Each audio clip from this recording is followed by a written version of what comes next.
Vəzinin 3 əsas müayinə üsulu var. Ultrasəs, mamoqrafiya, MRT. Gəlin sizə bunların fərqini başa salım.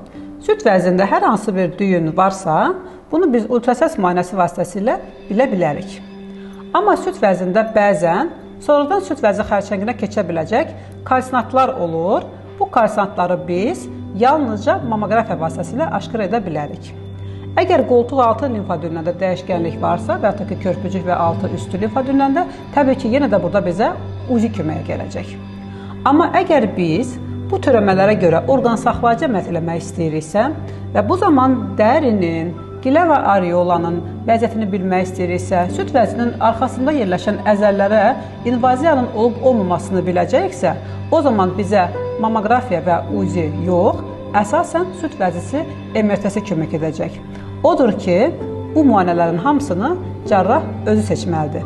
Təbii ki, 25 yaşında qızı bizə mamoqrafiya üçün göndərəcəksə müayinə üçün, biz onu etməyəcəyik. Çünki hər müayinənin öz yaşı var.